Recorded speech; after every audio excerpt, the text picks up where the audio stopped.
Yeah, it was interesting to say the least because we get into it, and I think a lot of people like new rock stars and the different creators that like hyper fixated on every scene of the trailers kind of figured out that he was going to be taking a hiatus from being the Daredevil in the flesh in the suit. But for the show to start off, because again, this is they're going to be light spoilers for people. A character dies, won't say which character dies, but obviously that kind of like leads to Matt putting down the suit and putting down the moniker of the Daredevil for I think a year from the moment of that character dying. And the thing that I really enjoy the most about this series so far is how not only they're building up Matt Murdock's Daredevil, it's like dealing with that trauma. Obviously, like he can't even do certain things now because you notice like in the first season there's a real big emphasis on him going to church, going to confessional, but now that he doesn't have his priest buddy now and these things happen, like he's not going to confessional, he can't really lean into his faith really heavily, so he's kind of like self-imposed into himself. But not only are we seeing that development with him, we're seeing how the city is handling this event. And that's probably the thing that I've been enjoying the most in regards to this. And I think we've talked about this a lot in a lot of different instances in regards to how when you're building up a character in an environment that is so robust and so dynamic, like a New York City, you have to show how the city itself is reacting to the events going on. And them using his abilities of his hearing and letting that be the vehicle that we hear the opinions and thoughts and the feelings of the city itself is something that I think is geniusly done. Something I really, really, really thought was well done and I appreciate because again, it like beforehand, I felt like New York was kind of an afterthought in the Netflix series. I felt like it was like the one misstep I think that we had. Maybe outside of Luke Cage is the only different thing, but I think that was more of a cultural aspect with like Harlem versus actually hearing the people of the city like as in live time as things are going on.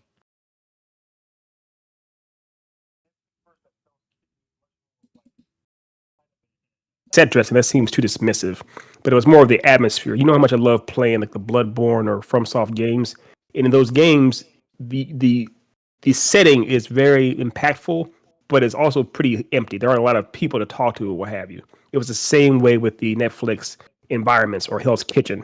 This one, the cities are crowded with people. They even have a little. They're doing a different kind of a mechanic now where you're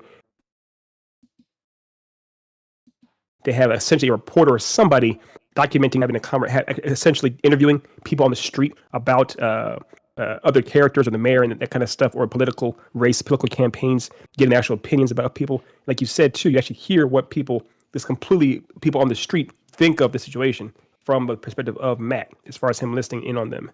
So it is really cool to actually give the city a character, and it is also just interesting to see how I feel like it's almost too topical with just like the political landscape with people getting very polarizing with things that happen. Yeah, and that's another thing too, because I think this show and most shows with Marvel are usually pretty like reflective of our current society. Obviously, there's a pretty hotbed, topic with the presidential election and where we feel like the world's going, and the allegory of Kingpin being this ex-criminal slash celebrity getting into office now and getting 53% of the votes for New York to be the 112th mayor of New York. It's very interesting. Um, and even further in the development of Matt Murdock and his trauma in the city, there's a lot of interesting stuff to talk about in regards to the Kingpin and the things that he is going through. Because Mm-hmm. I don't think we got a lot of clarification. I don't remember how much you watched the Echo series, but there wasn't at the end of that series. She essentially like healed his inner trauma using her abilities and her ancestral abilities, and we never really got a lot of detail on if that allowed him to like kind of turn over a new leaf, or is this a thing where we're kind of following the same plot line of the comic book where he became the mayor, where he just used the mayor title to exert more of his pressure and a lot of things he was trying to get across in regards to making heroes register in New York and things like that. And I love how they're kind of playing it slightly ambiguously here. Like we've seen Yes. scenes where it seems like he's trying to Yeah. do better for the city, and we've also seen scenes where like, okay, he may have some other things going on, like subtle things like him Mhm. having bloody bruises on his knuckles still. And like, okay, what is he punching? Why is he punching things? Is he punching stuff to release tension and stress, or is he beating the hell out of somebody like we've seen him previously do and murder people? Yes. Yeah, I felt the same with Echo. that it was meant to be more ambiguous. Obviously, she definitely, for spoilers for Echo, she 100% shoots him in the eye. He 100% survives it, but it is meant to be. It almost seemed like that was symbolic as far as splitting his yin and yang or his dark and light side. And it's meant to be. It seems like that's kind of the idea he has. They even have it. And everyone knows from the trailers. There's a scene where Matt sits down with Wilson and have a conversation, and he says the first thing he says to him is, "You have a lighter step. You lost weight." And I took that to mean kind of metaphorically and symbolically, and literally, he's shed some of his darkness or shed some of his the weight he was carrying in a sense too. So yeah, I think it's meant to be. It's not as clear cut as, "Oh, I'm a baddie, therefore all I do is evil." It is a person. For both of them, I see they're both on a journey of some kind. That's how I interpret it. And funny enough, remember in that same little sentence, like he said, you lost weight but put on muscle. So it's like, okay, he's come back a changed man, a stronger man, a more developed man. And that's something I've been really, I really looked a lot in the first 2 episodes at what was different, what development have we had from the Daredevil show and other things we've seen them in up until this point. And the main thing that I think is very, very interesting about Wilson that we've seen change is his ability to control his anger. Because we've seen historically, especially in the Daredevil series, originally on Netflix, that whenever people are poking at him or trying to assert their will on him, he kind of comes unhinged and his anger issues spiral out. He just like snaps. But there's a scene in the second episode where like a guy is berating him with insults and questioning his manhood essentially and his morality. And you see Wilson just stay calm as can be. And he's not letting it phase him. And if he was angry, you couldn't really gauge it. And I was like, okay, this is a dangerous Kingpin. A Kingpin in control of his emotions and not being able to be like manipulated, but through pushing his buttons is a kind of a scary Kingpin. And I'm really he's clearly scary. Yeah, he's flexing. And one thing I want to hit on again is you mentioned the idea of showing his bloody knuckles. They wouldn't have bothered to show that insert if it wasn't important. And obviously, what's cool is we don't see what he did to actually have that happen. And I believe, because like you said, there's a part where it has a person kind of popping off. I believe we saw his knuckles like that before we heard that person popping off. Yeah, so it's not like actually. Yeah, so it's not like it's not like that person was popping off, and then we cut to later on. We see his knuckles are bloody. That means we assume he did it against that person. No, we honestly have no idea what it was exactly that happened, but we just know something happened. There's also another scene too where getting in with his own personal life as opposed to dealing specifically with vigilantes or whatnot. He is dealing with some grief or some strife within his. I mean, to spoil things too much, but within his domesticated issues, essentially. I remember one thing that seemed very much like the anchor in a way for Wilson was his family life, right? And now it seems like that's in some turmoil as well. But again, like you're saying though, Dev, he is still staying restrained. He's not like losing it. It's just showing that is a weakness or a vulnerability that he has, which I think is pretty cool. I think we can talk about Vanessa. I mean, it's not really a spoiler. People know that she's in the series. And you legit see her within like the first 15 to 30 minutes of the first episode. No, the first 5 minutes. Yeah, you see her almost before you see him, I think. Yeah. Yeah. So like Vanessa's in this series, and to your point, I think the interesting development here is before in the original series, she was like, to your point, she was his centerpiece. She was his rock that like kept him grounded and centered and kept him under control. We come to find out that throughout this whole stuff he was going through with Echo and the Hawkeye series where he was getting shot in the eye and blah, blah, blah, blah, blah, he took like almost, a year or a couple months? I can't remember what the time period was, like a hiatus away from her in the city to heal through that surgery, which is at least another thing that we'll talk about that we haven't seen at all discussed or shown yet that I'm interested to see. But their relationship is strained so much to the point to where she pretty much let it slip. Well, not even let it slip. Like he let it slip that he knew that she was having an affair while she was away. It's very interesting how this is developing for the factor of there's just every relationship we see in this show that carried over previously from the first iteration of the series is being tested and developed. Nothing is being left the same, and I love that. I love that we are taking the time to flesh out everything even more, and we're not just resting on the nostalgia or the moral, the morals, Jesus Christ, I can't speak today, of what happened previously. Like things are being worked on and they're trying some new stuff.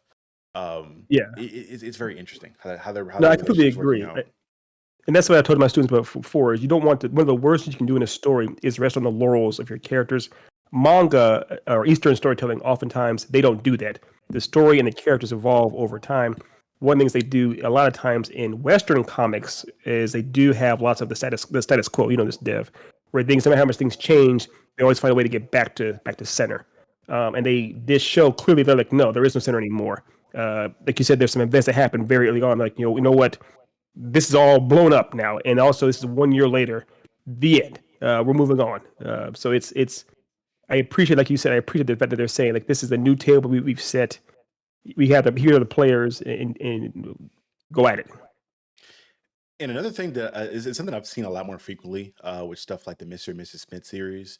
Uh, there's a lot of utilization of like marriage counseling and marriage therapy as a way to develop characters. And Yeah. we've seen it before historically, but I feel like it's been like a recent thing I've seen like the last year or two very frequently with certain shows where, again, therapy in general has been used a lot over like, I feel like, damn, I mean, besides like 5 to 10 years in shows like Lucifer, or literally name the show, and there's going to be some kind of sequence where a character is going through therapy of some sort, and it's like a cheat code to develop them or like showcase how they're feeling. That way, you can legit. It's literally like for me an excuse to exposition dump in a way or tell you what the character's feeling.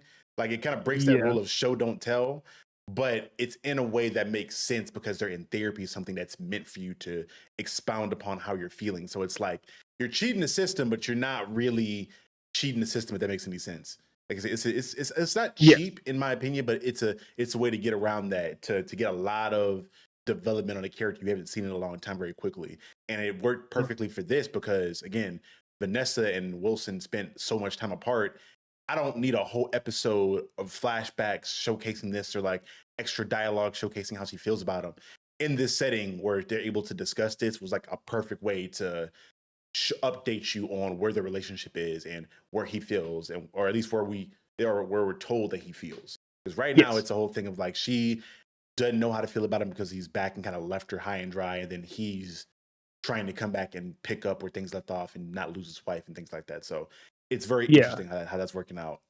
Well, I think so. A couple of things I want to touch on because I agree with everything you said. One thing is I think since primarily I would say I'll trace it back to The Sopranos with the Tony Soprano's character when he went to therapy there, where it very much showed that anti-heroes like vulnerabilities by him going to a therapist over and over again and him talking about everything that's going on.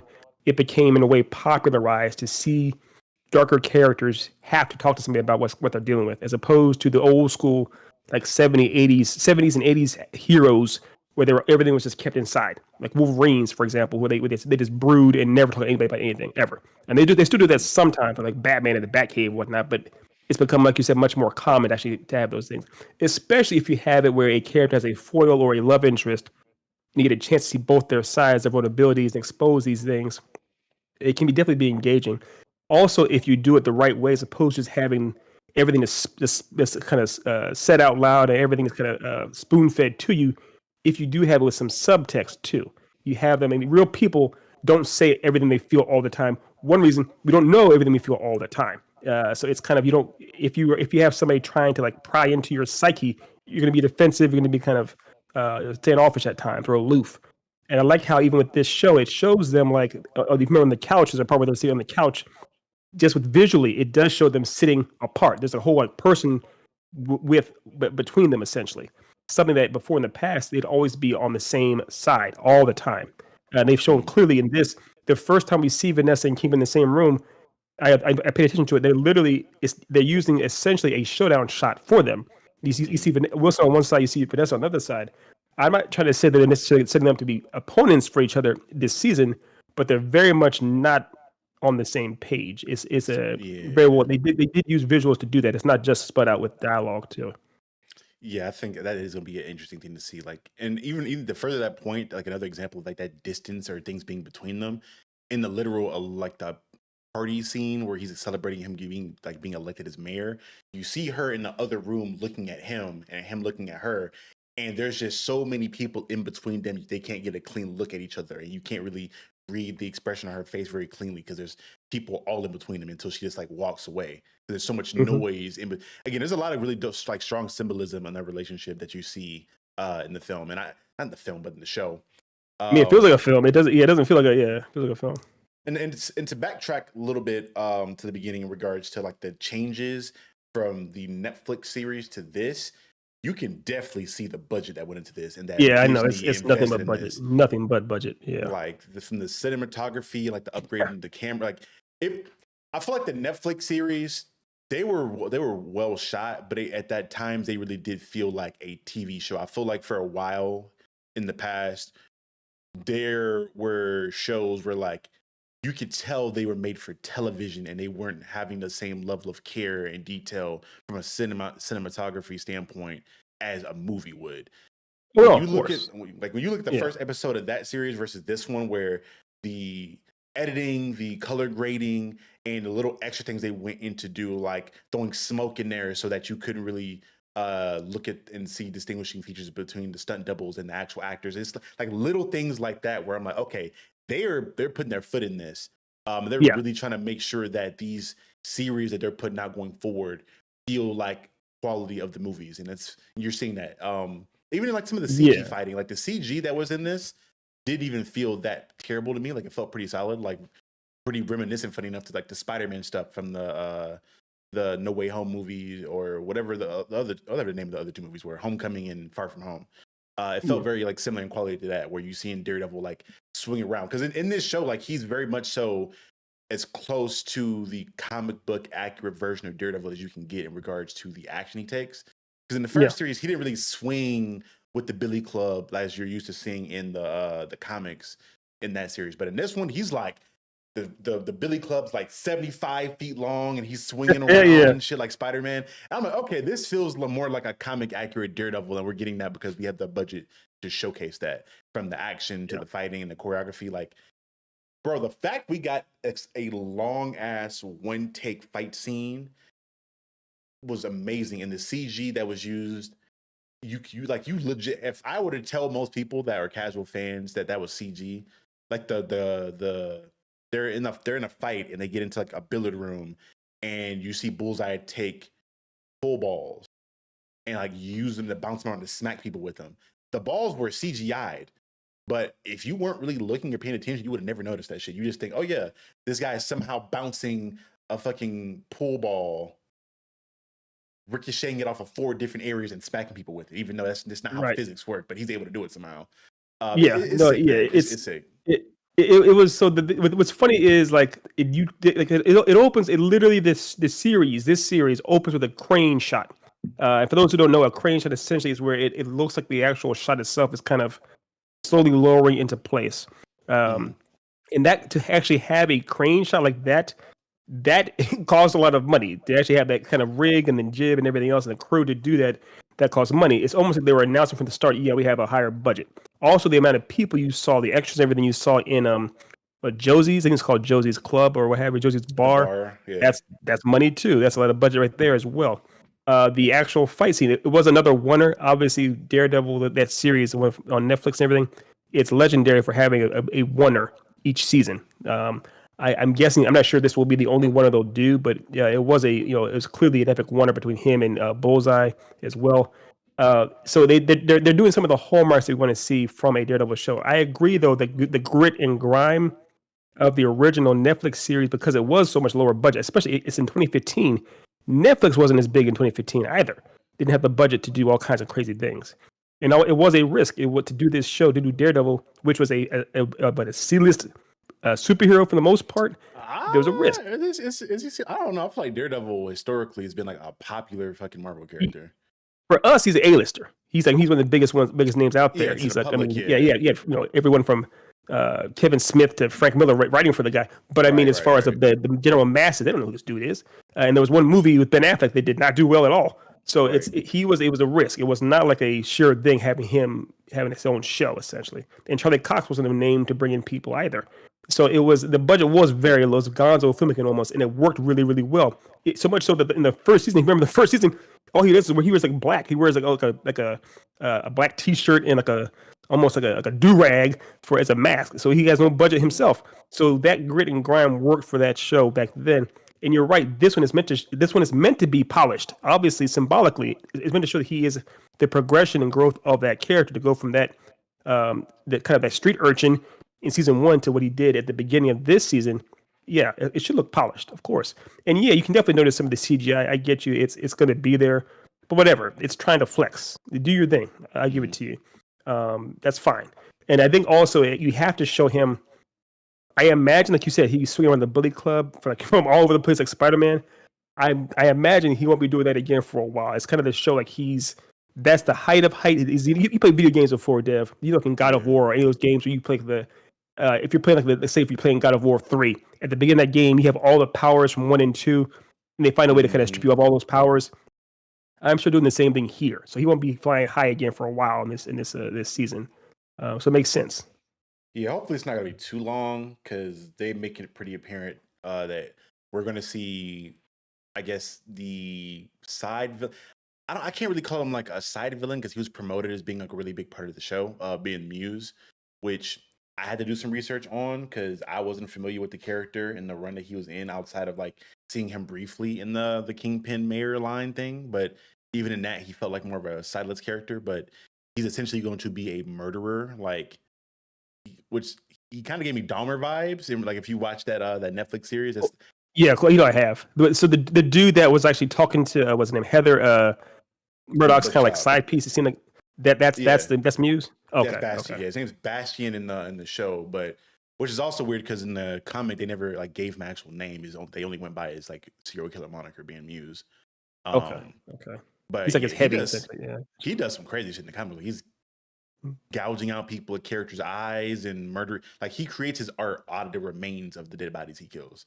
So I don't know how pretty they're going to get, and if any of the bodies we've seen drop, is it going to be any indication of like how dark and serious it's going to be? We may be in for some shit. I ain't gonna lie. I'm curious because obviously it's on Disney Channel, but they weren't afraid to actually show. I mean, you said that not opening, but that early scene with Bullseye. There were bodies. I was like, there are a lot of bodies dropping quick. Like they were just like all over the place, dying. It was not clean or fun. It was brutal. Granted, so you could argue some of them. Well, I mean, outside of the 3 people that were shot, you could kind of argue that he didn't kill too many people per se, because he was wounded. He was hitting people in the head. He may not have killed him. But they was still like just random. He couldn't care less about collateral damage. He was, and that's another thing with him. We didn't really even get a lot of information regarding like why he was even back and why he was doing things. Like his motivations are still kind of unknown. Because initially I thought that they were going to say, oh, the Kingpin was the one that orchestrated that hit on Foggy, which could still be the case. Still be the case. But I'm really interested to see if we start going towards the Shadowland stuff in the comics, which hopefully we can get into. Shout out to Anita Blowy 420. He says, R.I.P. my boy Foggy. Yes. So spoiler alert. We have. So now we know who was that. Yeah. I mean, again, that's something we're going to find out like in the first 4 minutes or 30. Hell, like 4 or 5.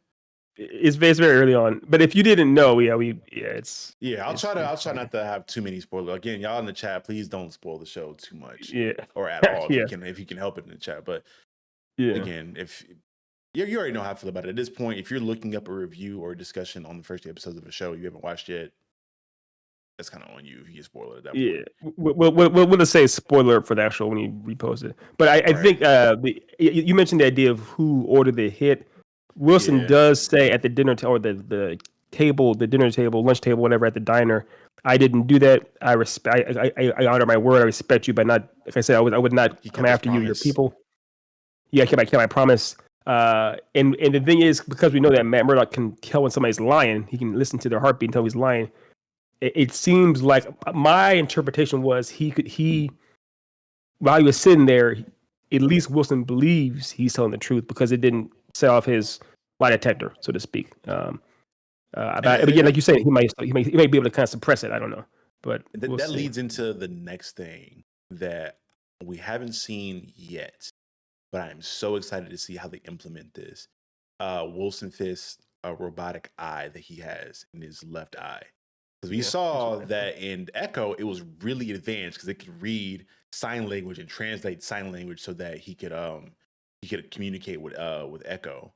So I'm like, okay, is he possibly using this now to read people's heartbeats, similar to Matt, where you can tell people are lying, or like how is he using this cybernetic implant that he has in his eye now? Because it can be really, really crucial to him in a lot of things he's trying to do, especially being a politician where you're constantly being around people lying to you and putting on false faces. It could be something that's very integral to moving up that social ladder and that presidential ladder. If he wants to, yeah, if they push him to the president at some point, possibly, I can see that being a thing, maybe.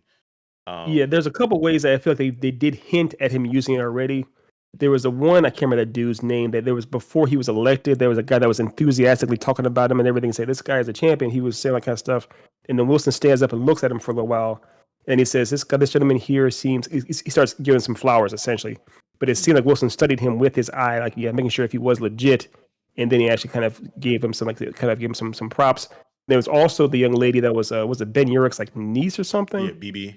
It was his niece. BB, Yeah. I think it's his niece. I think it's his niece, right? Mhm. He like looked at her for a while, which seemed like he was kind of studying her, and then he analyzed her. So I'm thinking he's already. I'm thinking I get the impression he's already using that eye, monitoring these people as is. So yeah, Mhm. And I'm really enjoying. Again, we kind of discussed it with like Matt's hearing the life of the city, but I'm really interested to see how they utilize BB more often. And up until this point, I think it's been kind of dope for her to be doing her street interviews, which is another way again to modernize your shows to kind of showcase how your series are. Especially if you're putting your series in the modern world, how modernizing your show with things like street interviews and content like that, it's going to be dope. I'm really, really, really excited to see how they're going to utilize her and what she's doing. Because obviously she's hmm going to be very kind of similar to Karen in the first iteration where she's an investigative reporter and well, I said Karen, hell, she's going to be very reminiscent to her uncle in Ben, where she's chasing down leads and asking the hard-hitting questions that make people uncomfortable, where I'm like, she's probably not going, she may not make it to the end of the series, I ain't gonna lie. 'Cause at this it'll point be she'll be targeted. it feels like Yeah, nobody's safe at this point. no. Uh, Well, I'm going to ask you this question too. Does it? Because I can't. From what I remember, it wasn't like public knowledge. I think it was implied, or I think Karen was trying to uncover what she believed was a kingpin killing Ben, but I don't know if it ever was completely confirmed or if people know that Ben Urich was killed by Kingpin. In other words, I don't know if BB knows that her uncle was killed by the Kingpin. If she or she's like I'm trying to uncover. I'm right here sitting with the murder of my uncle, or she's just this guy just seems a little dirty in general. yeah, that is something too. I feel like she has an inclination. Well, I don't Yeah. know because she isn't because you would think that if she knew that she would be a lot more aggressive in her pursuing him and questioning because she seems like the type to not shy away from confrontation. But I don't know. That could be a Yeah. thing where maybe she's playing the long game because she did ask about Vanessa. Right. I don't She's know. maybe I don't. poking the bear as opposed to yeah. Mm, I feel like she knows also she's not trying to like get clapped up too fast. She knows I can't like in his office on his turf with all these people. I can't say too much without getting mm. put myself in danger. Yeah. I think the next thing to discuss, which kind of gives me to giving our condolences to the actor, the guy who was playing Victor Ayala in the show. While you're talking, I'll look his name up just to make sure I'm giving him his proper respects because I can't remember his name off the top of my head. But Victor seems like he's going to be a very interesting character in the series. And for people that aren't aware of him, again, he's the White Tiger in the comic books, and he's essentially like Vixen combined with Iron Fist for the most part, where he has this totem that gives him martial arts strength abilities to the most part. I think that Mhm. if I remember right in the comics, it's like connected to Kunlun, so it's like maybe one of the Same weapons as of another Iron Fist. powerful. Yeah. Yeah, Yeah. something around on the similar lines. But I wasn't really familiar with his version of White Tiger. The one I remember seeing the most was from the Ultimate Spider-Man cartoon, where it was his. Yeah. He was really I think in popular the there. cartoon that was Yeah. his niece, but in the comics that's his daughter, I think, or his sister, his younger sister. And she's like the fifth version of the White Tiger. But I'm interested to see how he plays into all this and how much of him we'll get to see, because he's essentially being the replacement Daredevil. At least he was trying to be that, because he was like, oh wow, you're not in action. The city's getting worse, and I think the people in the street interviews and in Matt walking around made it very clear that because the Daredevil isn't around anymore, that crime is getting more hyped up and ramped up. And part of that could be to the fact that Kingpin's taken over, so maybe criminals feel like, oh, if he's here, we definitely good. Well, yeah, it was interesting because it was essentially what it seems like is happening is there's a vacuum. There's clearly a vacuum as far as with power, without having a hero out there or a vigilante out there trying to balance the scales. Things are going to get worse. Also, because organized crime is getting more and more upper echelon, so to speak, because the dirty cops are getting more and more prominent. That was the whole point at the beginning of the second episode, was showing that the dirty cops are doing their thing. So it's like if the criminals and the cops are all dirty, who's left to take them down? And also, it made it very clear too that Vanessa doing her thing with organized crime. It's like it's getting very sophisticated out there. So. And also shout out to the chat real quick. Just want to take a second to thank you all for watching and being in here with us. My boy Unlucky Dreamer, thanks for coming in, man. Thanks for being active in the chat. Appreciate you. Yeah, man. This, but to the cop things, I think you brought up the cop stuff, and that's one thing I want to get into. In relation to another character we know is making an appearance. We know Punisher is going to be showing up at some point in the series.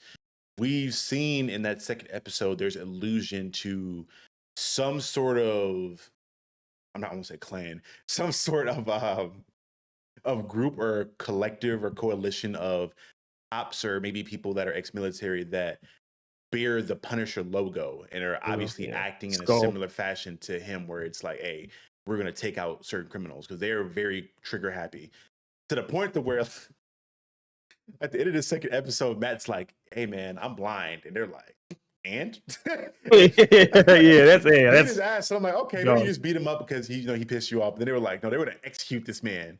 That's low, man. They know they're supposed to be cops, and they know he's clearly a blind dude. And like, yeah, let's beat him up first and then shoot him. That's low. That's messed up. That's messed up. It's kind of wild, bro, because you were in court and you saw that, hey, he's the lawyer presiding over this big case that's being publicized in the media and covered. Him getting murdered is probably going to lead to a pretty deep investigation. But again, if they're cops, they probably feel pretty comfortable with an investigation going their way, because other cops are going to be on it. And it's pretty prevalent that the cops are going to have each other's back in every iteration in this. Even so much like the judge is like, hey, bro, you think I'm about to give this guy bail in a case against cops? Like, I have to go home at night. I have a family. Well, because they showed that the one dude that was still trying to be, somewhat moral, the commissioner that clearly was at odds with Wilson at the funeral and everything else. He was like clearly one of the still trying to be uphold the law, so to speak. And then Wilson Fisk hit him with the whole idea of like, I got blackmail on you too, boy. So it's kind of like there is nowhere for anyone to go if they're trying to do the right thing, which is kind of the whole point, which is why Daredevil exists in the first place. And there's a comment here about Unlucky Drummer that I wanted to kind of bring up. And it's probably going to be some controversy that we'll discuss at some point. But he was like, they're going to address the Punisher movement and law enforcement, and quote unquote, they are going to call it woke. And we kind of know who they are. But yeah, we kind of brought it up with the election stuff with Wilson Fisk, but there definitely is going to be a big pushback on the show. And I will not be surprised if people try to say the show is trash by going through this whole storyline of the police being corrupt and turning off their body cams and doing crazy shit, as if it's not somewhat realistic. It's going to be interesting to see how people just receive this, because obviously people have been waiting on this for a long time, and the nostalgia around it is amazing. And from what I've seen thus far, the first 2 episodes are pretty well received. But when we really get into this Punisher line, this Punisher's subplot, or maybe it's the main plot, I don't know yet. I'm very interested to see how this goes about, especially with Frank Castle being a person where I don't feel like, well, maybe he would endorse. I don't know, because it's a thing where I don't think he would endorse, at least this version. I don't know if he would endorse it, but if they're doing the same thing you're doing, can you really have a problem? And that's something that they spend a lot of time on in regards to his development. where you have cultivated this cult following of people that want to do what you do Sure. in regards to Yeah, just killing criminals. well, because the thing is, Frank was never like that. One of the best conversations in all of, or moments, period, in all of Daredevil was the scene where Punisher had, or Frank Castle has Daredevil chained to the fireplace, not fireplace, but the actual what's it called, the smokestack, essentially, Yeah. right? And they had that conversation. We was pretty much telling him, like, what you do, you beat them up and they go to prison, then they get out and keep doing a whole bunch of horrible things. When I put them down, they stay down, and it's kind of like, it's clearly like, I don't watching. It's like, yeah, he's not necessarily wrong. It's like, you continue to allow horrible people to do horrible things. Who's the real bad guy here? So bringing the Punisher, their actual Punisher, in, I don't know that he's going to try to curtail any of the violence that his copycats are doing. I feel like it's because, yeah, they're gonna ring that woke bill. It's gonna happen, of course. They are. Anytime you have any kind of negativity towards the police, people are gonna say that type of stuff. But I'm hoping that people are able to kind of separate the two as far as what is reality and what is storytelling. Yeah, of course, in our world, there's obviously a lot of dirty cops too, but this is meant to be in the narrative of this world, and the story is pertaining to something entirely different. It's kind of appreciative for what it is, so to speak. We're gonna see. We're gonna those guys with the profile pictures where they got the shades on with the buzz cut in the truck, like they're in their F-150 taking a selfie. Those guys are gonna have a lot to say, obviously, because they pretty much made the Punisher logo like part of the movement for the Blue Lives Matter stuff and all that. Again, I'm not gonna get too political and perspective on that stuff, but it's going to be very, very interesting how they choose to develop this version of Frank Castle, because I do think he was probably one of the more complex characters in the original series as well. So now that you're gonna bring him back at some point, I'm interested to see, like, okay, what has he been doing all this time? Has he been operating in like, because again, they're making it very apparent that this is in the MCU verse, like alluding to Spider-Man. It'd be really dope to be like, well, maybe he was in Magipur for a time, like while not over there killing criminals, and he just decided to come back to New York. I don't know, but we gonna see. Yeah, I'm curious. I'm curious too, because I think he's grown also because he was very, very raw when we first saw him in season 2 when he first came out. Even he has his own show, he was still kind of dealing with a lot of grief and everything.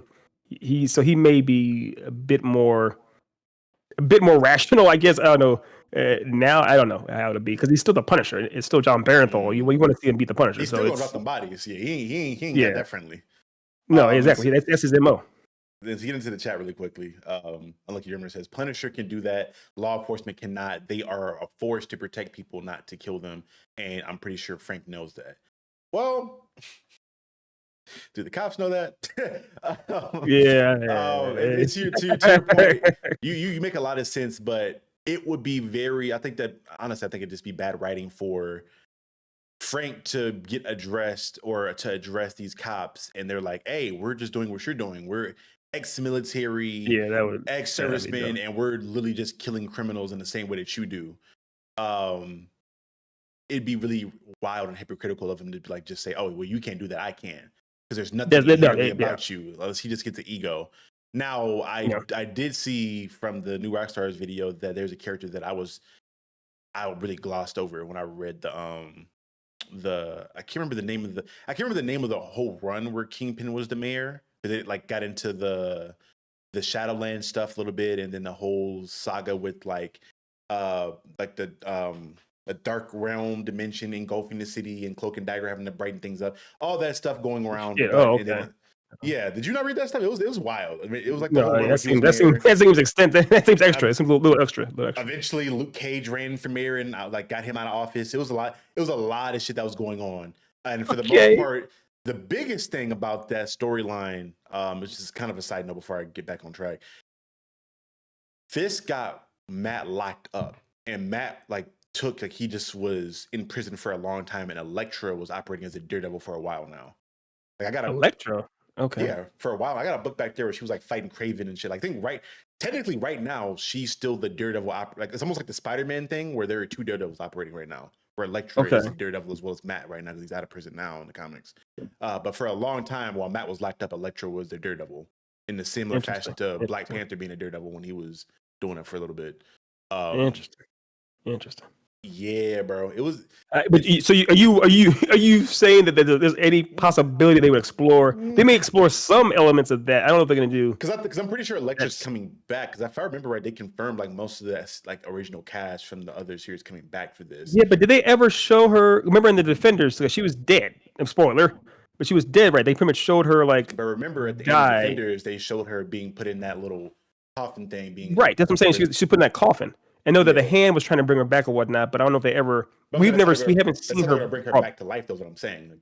That wasn't them burying her. That was them putting her in a ritual to bring her back to life. Trying to bring her back to life, but we still haven't seen that actually happen. Yeah, I don't know if what's going to happen then. Honestly, that's my big prediction is that they're going to build into like this like kind of weird Shadowland. Because again, this is obviously going to be like I don't think everything they set up in this show and this season is going to be paid off in the season. I think focus on the Kingpin stuff and the Frank Castle stuff with the police, but I do think the big picture thing is going to be this Shadowland stuff with the Beast where he got possessed, or bare minimum maybe bringing Elektra back in to where she is going to be like the main villain of the next season. I don't know, but that sounds about. I can see that happening. I can see him being conflicted with him having to fight Elektra or whatnot. But I do think it seems like with the previous seasons of Daredevil specifically and exclusively, they've tried to be a little more grounded, more so than any of the other like Jessica Jones with the Purple Man or whatnot, or Luke Cage having powers. Daredevil has been more grounded, more street level for the most part. So it seems that they would try to be on track with that, but who knows? They may go a little more far left. I don't know. The only reason I don't think they would keep it as I think they're going to keep a formula or aspect of it being grounded for sure. But after seeing him fighting the She-Hulk and seeing Wilson Fisk doing the kooky shit he was doing in Hawkeye and in Echo, and we know that they're officially in the MCU now. True. At some point, they're going to put this man Matt with the Avengers or the Defenders. Maybe they'll build the Defenders back up, or maybe he'll mentor the Young Avengers. But he's going to be doing and fighting in some wild shit. Like there's no way we get into Doom War or the Secret War stuff, and Matt Murdock Daredevil is not there doing kooky shit. So I could imagine them. Maybe again, I don't think it'll be like super powered shit, but because for the most part in Shadowland, for people that are watching that aren't aware, that was pretty much just a whole storyline to where this demon that runs the hand possesses Matt Murdock. So Matt Murdock gets the black and red costume, and he is a possessed version of him, and he controls the hand and is invading New York. So it didn't really give him any superpowers per se, but he was just an evil version of himself being possessed. Sure. And especially seeing the way that we're seeing Matt become more unhinged, because it seems like ever since the first episode and the ending of the second one, he's very prone and quick to like murder. Like, I remember that was something he was very apprehensive about. And even in the series, he's pretty apprehensive about it. Because again, that was part of the reason he felt like he shouldn't have the mantle of the Daredevil, because he attempted to kill somebody. Yeah. Like, if you saw his eyes at the end of that second episode where he fucking attempted murder, he screams, maybe did murder somebody, I can see that again. Maybe him not getting possessed by a demon, but something twisting him and him changing. Like, the Daredevil we see is not going to be the Daredevil we're used to seeing. No, he's already gone. I mean, like you said at the end of the first episode, he threw your boy Dex off the spoiler whatever, threw him off that building. That's a wrap. He wasn't like, oh, this guy's gonna survive. He was like, no, I'm killing this motherfucker for killing my boy Foggy. And when he survived, he's like, oh, he survived, I guess. Oh well. And then when you saw the fight he had against those corrupt ass cops.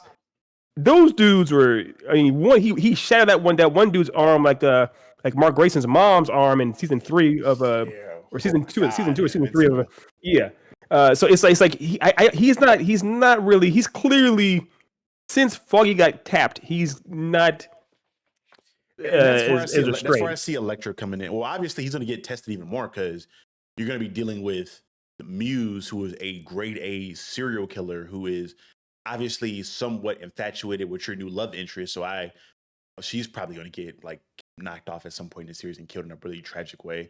I see him just getting like pushed further to the limit. And I think this is my prediction, one or two people are going to try to pull him back from the edge of the precipice. And it's going to be either the Punisher, because he's been at the edge and he pulled him back, or Elektra, because she's done the same thing where she's been at the edge and he's trying to pull her back. It'll probably be a combination of the two. Yeah. I don't know. It'll probably be. I think you're right. It'll probably be the Punisher. That's how I play it. I would definitely have you the Punisher, because also the Punisher is someone who could actually who wouldn't hold back his punches to put him down. Right. Electro's probably someone who does care about him more in a way. But yeah, it probably will be having to have someone of them bring him back off the edge. Yeah, And I to agree. Unlucky That's Dreamer's true. point, he said that's why the show's called Born Again. So yeah, he's gonna go through the fire and be reborn in a new version of the Punisher, not Punisher, but a new version of Daredevil. Daredevil. Yeah, they showed that in the intro. It shows that he falls apart, shatters, and he kind of comes back together in a way like a phoenix. Yeah. And I remember in the trailers there being like multiple versions of the suit. So I don't know if that's something I don't know. We're gonna see, man, because this is We'll see. it'd be dope. If again, the comic book fan of me would love to see Shadowland brought to the forefront, just because seeing heroes be villains for a little bit is always dope. If they were to do that, I think that'd be the perfect way for them to build the Defenders back up, because we know at some point the only people I feel like are confirmed return is him. I feel like I read somewhere that Jessica Jones was confirmed to come back. Kristen Ritter's going to reprise her role as Jessica Jones at some point, and we've already gotten the cameo or like the allusion to Luke Cage, because in Times Square they have a advertisement for the club that he owns now, or he's overseeing. So you already know how I feel about Mike Coulter and Luke Cage. So I would love to see. So we can get another version of the Defenders team, and their whole thing is taking down Matt this time as the Beast with this. I think that'd be dope. That'd be a dope thing to see. Yeah, I know that's what you want. That's what you want. I don't know that they're gonna go. That's a lot of wishful thinking. That's a lot of wishful thinking. It's far down the line, but I do think they need to have some form of separation between them, and because again, you're gonna have the cosmic shit going on with Captain Marvel and shit. Right. You got the Avengers stuff that we're about to have with Secret Wars. You got the Young Avengers on the way in the cut chilling. Yeah. I feel like you got to have the Defenders do something grounded, and outside of them fighting some other superpowered individual, them having to fight a evil possessed version of Matt Murdock, I think it would be sick to see. But in a way, because I think what it too, it's obviously meant to be street level with Murdock and even with the Defenders. It's almost even more compelling if it's not him possessed by some actual supernatural demon. It's just him on demon time. Him choosing to say, him like, fuck it. I try playing by the rules, and you saw what happened. It's him like no more. I'm doing this my way. He can still wear the same black and red outfit. Yeah, I'm down with that. It can still be him being savage. Yeah, of course. But it's not a demon possessing him. It's him making a conscious choice to do these things instead. And you also having your boy, like you said, Muse is a serial killer. I guess a sociopath or a psychopath essentially. They're having that kind of reflect in a way Matt's situation, having it as a perfect foil for him. Yeah, it seems that's the better route to go. So maybe having somewhat of a happy medium between full blown Shadowland and then having this story where Matt is still actually him choosing to be. It will make sense from a writing aspect as well, because you're seeing that he put down the mantle and the moniker for the most part due to one Foggy asking him to. I think Foggy was pretty much against him being the Daredevil at that point, because he was only reason he didn't tell him about him stashing. Again, I don't want to get too many spoilers, but there were things that led to the events of Foggy passing away, where Foggy was not informing Matt of, because he didn't want to give him a reason, which was the word he used. Which again, I'm taking that as a reason to go suit up and become the Daredevil. And after the time skip, we see Matt allude to the fact that I'm trying to leave all that stuff in the hands of the law and the court system. Well, when you have a guy who's the mayor who is literally in charge of that system, and we're already seeing the breadcrumbs of him owning every aspect of the city from a legal standpoint, your only way to affect change at that point is to get outside of the law and do things in your own hands. So that being, again, to your point, I think that would make more sense from a writing aspect of it. But man, seeing a demon possess, I don't know, man. I mean, I get it, man. We talked before about the rule of cool. Yes, it'd be awesome to see him having the demon glow like a friggin' the aura, man. The aura would be crazy. Yeah, the aura, actually having full blown aura. Yeah, I 100%. Like just let your soul glow. Yes, I'm there. I'm right there with you. But from a writing standpoint, also you have Charlie Cox here. I don't want to see Charlie Cox wasted. I want to see him actually act, having him be like, go full ham, like as far as I tried doing their way and they fucked me over. Having him actually give a whole full blown monologue or whatnot. I would love to see that kind of stuff. So yeah, pushing Daredevil into the anti-hero realm would be interesting, especially if he's going to be like continuously catching attempted murder charges. Again, we'll figure out what's going on with those guys he killed, because either one or two things are going to happen. They're either not dead and they're like, hey, this blind guy broke my arm and somehow broke my neck somehow, or they're actually like dead and he has to hide their bodies or dispose of their bodies in a way that now he's definitely not going to feel like he should take on a Daredevil mantle anymore because you've actually committed murder of police officers now. Yeah. No matter how dirty they were, they're still cops. They may survive. It was they were in severe traction. If they were alive, same thing like Batman beating people in the comics. He beats people in triage all the time. They may be alive, but they're comatose at best. They are not. There's a part at the end you saw he like hit the guy against the fridge multiple times.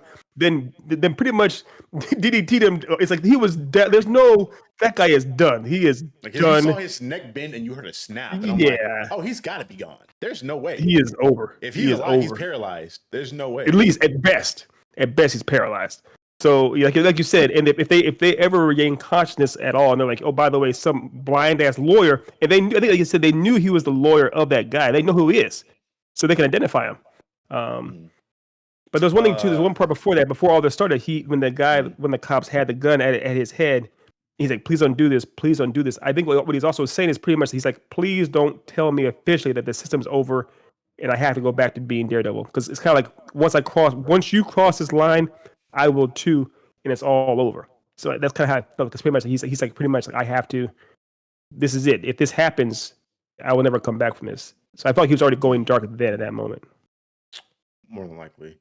Unlike you, Dreamer lets us know that he would prefer the demon aspect, but not even because it would look cool, but because if they didn't, that would be him throwing away his Catholic faith, which is another cool thing I guess we would see there if he has a demon in him, because he's kind of I don't think you need the demon for that per se, because he's kind of already attempted murder, which is already against his religion.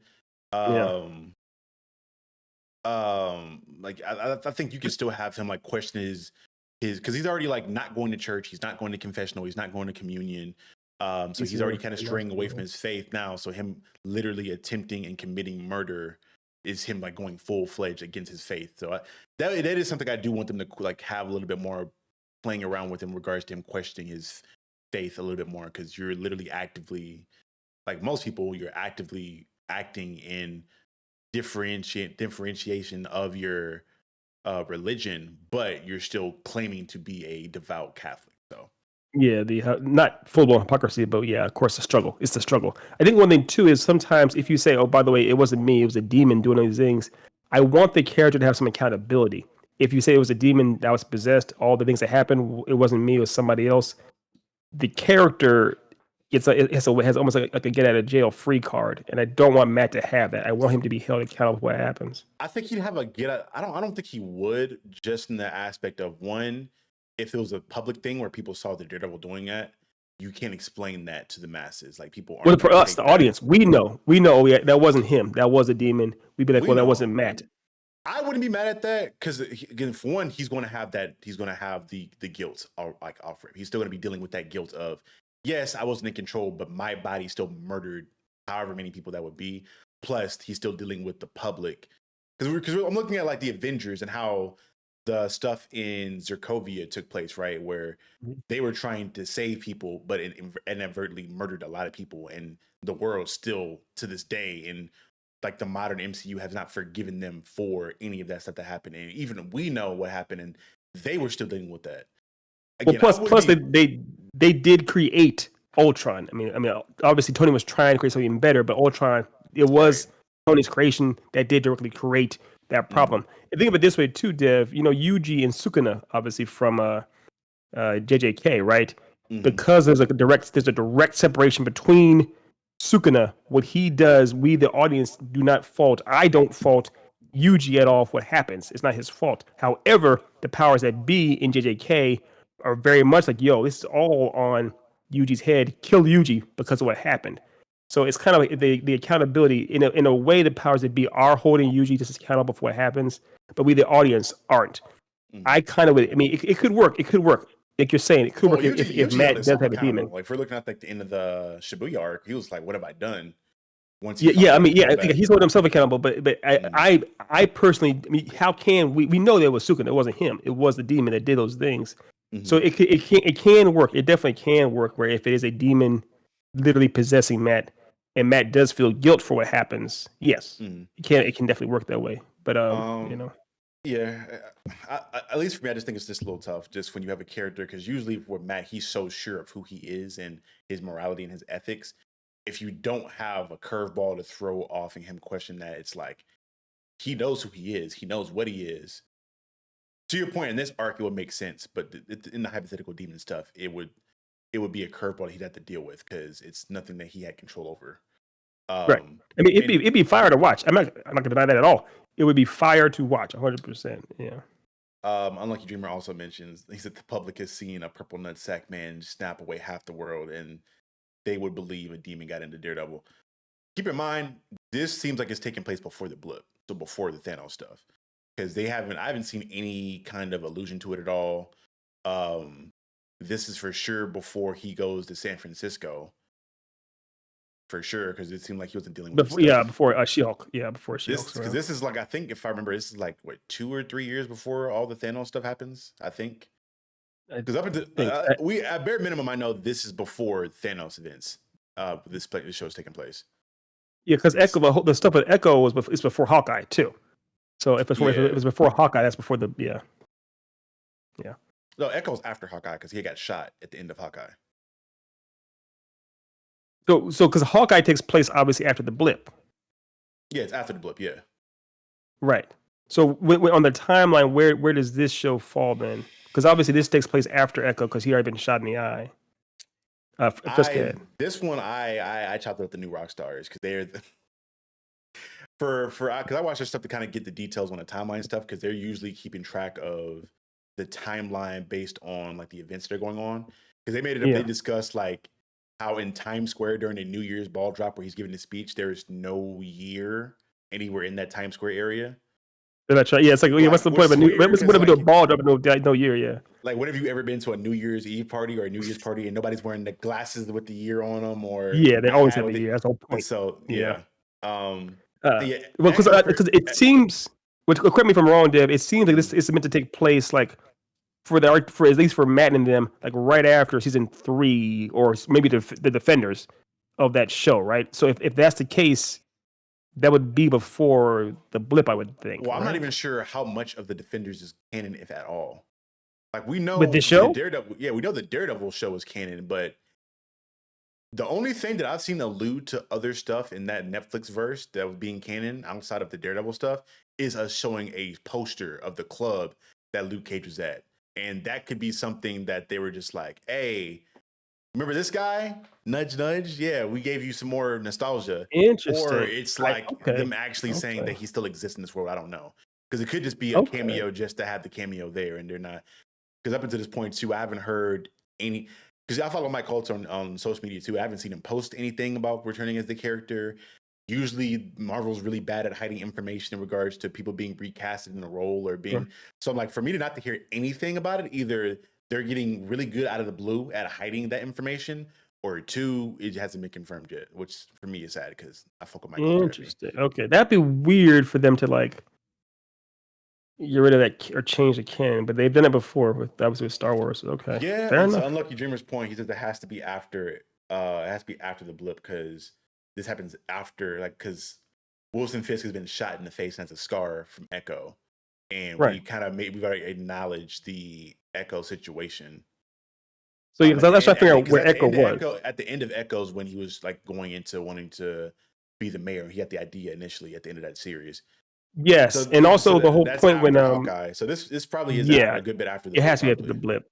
Yeah, because Echo was still with Fisk or on Team Fisk during Hawkeye that show, and that was and Hawkeye took place after the blip. And it's it's definitely after the blip. Okay, so so it's been years then. So Matt was happy with Foggy and Karen for years after season 3 of the show. Well, that depends on what, like, because keep in mind that the year in Marvel isn't like up to the year we're at. Like, I think they're in 2018 in that world for whatever reason, if I remember right, or something like that. Like, they're just not like they're not in 2025. They're like 3 or 4 years behind where we are.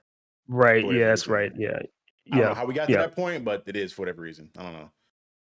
Right. Because I know it was like 5 years between the blip happening and then coming back. But again, I'm still not sure what time is even necessarily what year it's supposed to be when they're coming back either. So yeah, because I think even after that, it was 2019 when they came back. Hopefully the blip So is mentioned because we already know like No Way Home was already happened because they mentioned Spider-Man for the most part.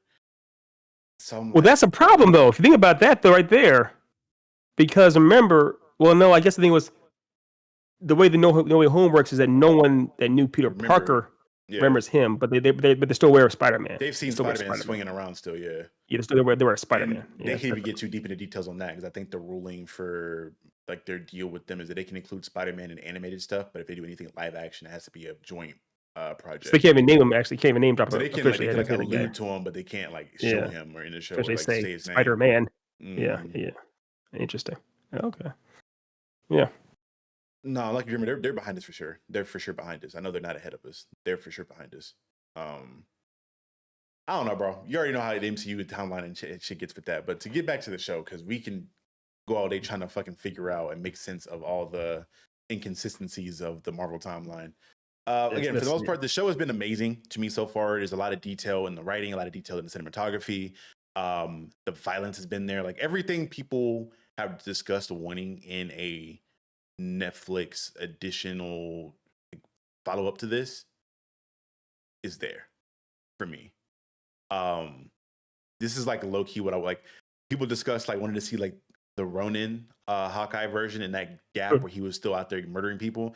This is like what I would imagine that show to look like. It's the grittiness, the bodies are getting dropped, the darkness of it. This is what I would imagine. Yeah. Yeah. It's yeah, I'm on board. I'm definitely I would give it right now, I give it a solid 8, 8 out of 10. It's because again, it's just seeing Charlie Cox and seeing Vincent D'Onofrio and seeing I'm not sure who I don't think it's Stephen Knight writing or involved with this again, but like actually seeing people that understand these characters and understand this world handling the material properly. So yeah. I know the second episode featured the 2 original directors and writers came back It to the did. episode. Yeah, they did the Okay. second episode. So the new guys, Okay. the first one, which funny enough was great because they like it flowed into the second one pretty well. And honestly, the second one felt like a throwback episode to me. It felt more similar in tone to the 2015 iteration. But Mhm. I'm excited to Okay. see how much more they did though, because I doubt they just did the one. Well, maybe they just did the one episode. I don't know. I'm saying I doubt it, but it could be that. Yeah. We're gonna see. I'm my biggest thing at this point. I'm just looking out to see one, what characters are going to be alluded to being making a return or coming back. That being Luke Cage, Jessica Jones. Like how many? If we're gonna have any other cameos in the series, because with this they could treat this like the thing that kickstarts the grounded level heroes for hire like realm of Marvel again. Because we've kind of strayed away from that for the most part. Like I think we'll get back on it for a little bit with Thunderbolts, but then Sentry's going to be in that movie, so we'll get right away from that again. With Yeah, I know it's like the most over the So top being. yeah, so we got to have the ground level people and the and how that's going to look with the Defenders, and I'm excited to see that again. Shut up, Yeah. bring on boy Mike back. Just bring back Mike, bring back Kristen Ritter, and Yes, just recast. there. You don't need Iron recast Fist. Iron Fist. Just recast Yeah, Iron you don't Fist. need, yeah, stop that. That's problematic for all kinds of reasons. Well, or do the current one that actually is Asian, but yeah. Swordmaster, Yeah. or I forget what his actual name was, but I know he's a Swordmaster initially before he was Iron Fist. Yeah, that dude. Yeah. We gonna see, man. It's just a lot with the MCU. But for anybody watching this, y'all let us know what y'all think about these series below in the comment section below. And again, if this is your first time finding my channel or watching anything I have to offer, this is the Captain's Lounge. This is going to be more of a podcast style setup where I'll be having conversations about nerd stuff with my homies in here or with interesting people. Mostly because sometimes I want to get content out and talk about stuff without having to write an entire script around it and look into the camera and record it all. I just want to be able to get it out to you guys and honestly have live interactions like this. Shout out to Unlucky Dreamer. Shout out to Anita in the chat as well, to the people that are here watching, to the 5 currently watching, and to the 36 that were here totally throughout the building. Thank y'all so much. This is a platform where I can speak to you guys directly and have that fan interaction outside of just, doing whatever on social media. In regards to what you guys can expect out of me going forward, tomorrow I will be on a plane to DC for BlurredCon. There are an ass load of pieces of content that I plan on recording. It's people I plan on meeting out there. So you guys going to be expecting some content to be done hopefully while I'm there.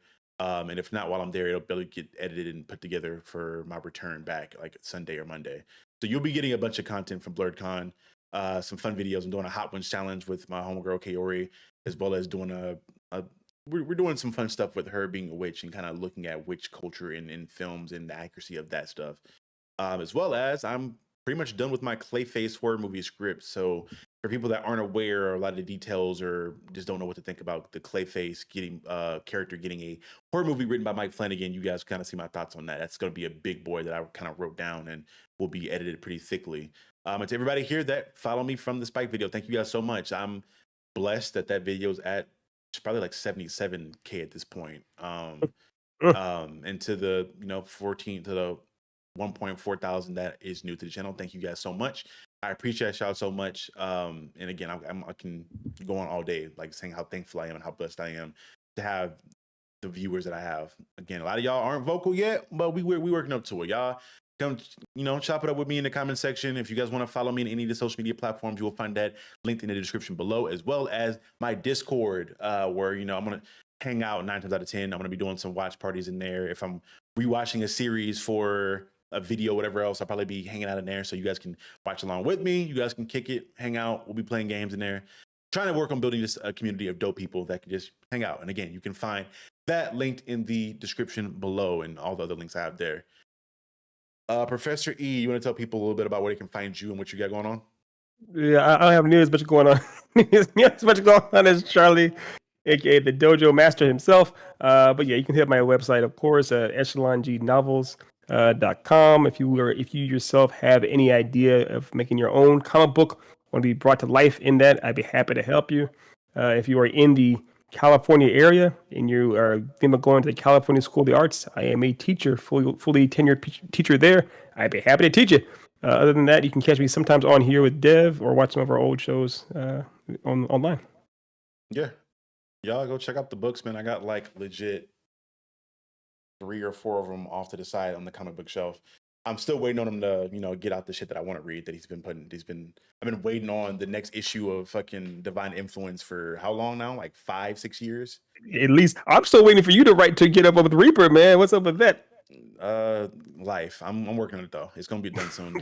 I kind of like legit like with the channel kind of. I'll say it's not blown up quite yet, but it's beginning to. I was like, I gotta lock in, because I have 1,000 new people watching what I'm doing on the content side of things. And although I have the catalog of videos they can go back and watch, I gotta turn out stuff at the same quality as what they found in the Spike video. So I've been just locking in, trying to get a lot of more content done that new people that are new to the channel can enjoy at a higher quality. Of course. But yeah, Reaper will be done. I'm legit, like literally grad school as well has been kind of bogging that down, but probably this summer, if not this spring, I'm going to be trying to get back into Reaper and try to knock that issue, at least issue 1 out. Because again, we talked about it. I got the first issue for the most part storyboarded. Yeah, I'm here to help you out. I'm here to back you up. I got your back. Yeah, I got your we'll back. get that done. And when that's done, y'all know, because I'm gonna do a big rollout for that. I'm gonna try to get some promotional material for that on the channel rolled out. I'm gonna do a lot around Reaper because that's gonna be a bucket list thing for me to write and get my own comic book created. Yeah, it should be. It should be for everybody. But yeah. But yeah, y'all, if y'all are again interested in anything Ethan has going on, please go check out echelongnnovels.com. And if you guys want to see more of what he has to offer and what he has to say, I do have the podcast that we've been doing for like 3-4 years. We've been years. Yeah, we did it for years. We've been kind of on a hiatus lately because of just life being bogged down. I get it. I got busy, Ethan got busy, and Otis got busy, but there's literally like 300 to 400 videos and episodes on there dating back to 2021, 22. 2020, at least, because it was at least 2020. Yeah, so y'all can find. When I met you, that's when I met you, 2020. Yeah. We gonna get back going again with Then and Now at some point soon. It's just a matter of schedules getting opened, and honestly hoping that I can bring some people from this channel over to that channel if you guys want to be interested in seeing more of what us as a collective had to say and offer. We got a bunch of dope interviews on there from different comic book creators, actors, movie directors, and writers, as well as covering just a bunch of different stuff. We had a lot of fun on there, and I can't wait to get back into the saddle with Then and Now at some point soon. But again, and even if it's regardless, it was still good to see you get on here. I'm proud of this channel. I'm proud that you've been doing it so much as you have been, man. I dig it. I'm here for the dojo. Yeah, man. I'm glad you are growing and thriving. My boy, that's my boy. Look at my son. Look at my son. Look at him. His face, his beard, his teeth. It's sick. Your thing is diabolical. Again, for everybody watching, remember this is the Captain's Lounge. This is Captain Diesel's Dojo, and remember, forever and always, You're now watching the Captain. I will see you guys next time. Peace.